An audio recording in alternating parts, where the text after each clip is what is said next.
John? Regan, do you think we're clutching at a bit of straws here?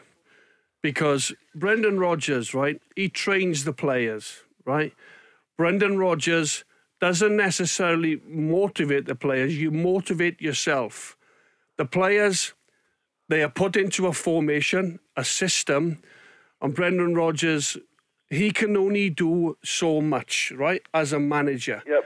So for me, when you've got a player at left back who doesn't show any desire, any stomach, any commitment to win a header in the last 2 or 3 minutes, to go and win a header, to win the game, a really, really important game where you've not played particularly well, what can Brendan Rodgers do about that?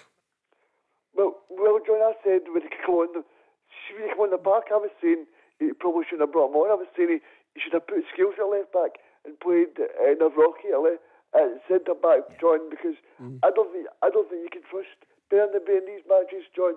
I mean, Derry McInnes, fair play to him, he's done really well this season. But as Paul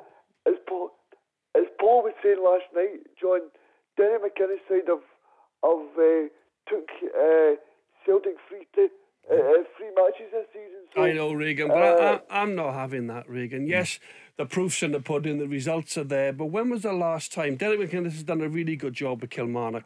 Not one Kilmarnock player would get anywhere near the Celtic first team. Right, Derek might come on and admit that. He'll fancy his team, he's got some good players. But in my opinion, that's why you're at Celtic, because you're the best players in the country. Right, so for me, when was the last time Celtic, Kilmarnock, got 3 results against Celtic in the first 6 or 7 months of the season? Yes, Kilmarnock have done well, but come on. Let's get it right, Regan. You cannot allow Kilmarnock to have 3 results against you if you want to win the league. And Stephen McGinn said last night that, not on this show, but he said that Nicholas Kuhn, for example, he wouldn't get in the Kilmarnock team. So, it's just the other way around, Regan. Yeah, I mean, I totally agree with John. I agree with Paul that I think, sorry Regan for interrupting, I agree with Paul. I think there's some Celtic signings that wouldn't go and play for Kilmarnock. Simply not good enough. Coasting along because you're happy to have the Celtic shirt. When you're at Celtic, you've got to win every single game. If you have a defeat, it's a nightmare for you when you have a defeat. The fans are on to you. The pressure builds because Rangers are on a great run. I think Paul, was right last night to say that some of the Celtic signings wouldn't play for another Scottish team. Regan? Yeah, I think that's bang on. I mean, I think it's the lowest quality Celtic squad that we've seen for a long time.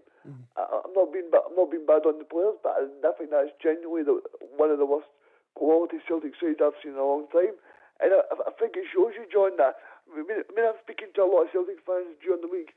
They're telling me that they're a bit worried about going to Motherwell at the weekend because they're fearing that they could draw points against Motherwell. Yeah. I mean, John, Motherwell, I think it's 2 wins in 16 games.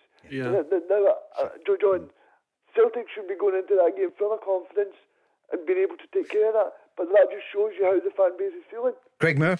Yeah, that's an interesting one because I just feel as if nobody really knows what exactly is going wrong at Celtic, right? So there's no doubt in my mind Brendan Rodgers is an elite manager. That's not a debate. Right? His job is to improve or get the best out of players, right? Now I look at, has he got that out of the whole group? At this stage, definitely not. But you look at, has O'Reilly improved since Ange left? He probably is one that has. Yes. Scales. Yep, he was out the picture. He was out the picture. So Brendan Rodgers is also able to show that he can develop and improve a player. Callum McGregor is normal. He's just bang on every single game, as is Joe Hart.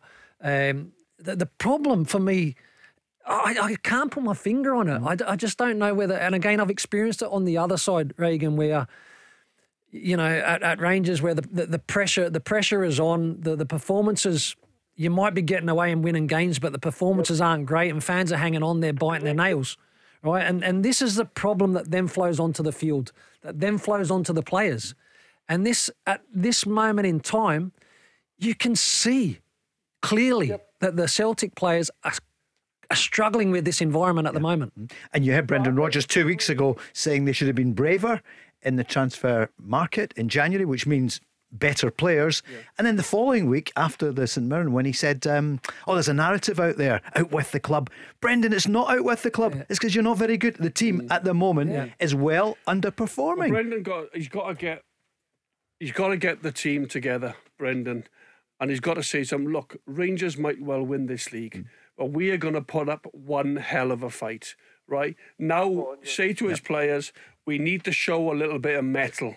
We need to change the way that we're playing. We're letting sloppy goals go into our net.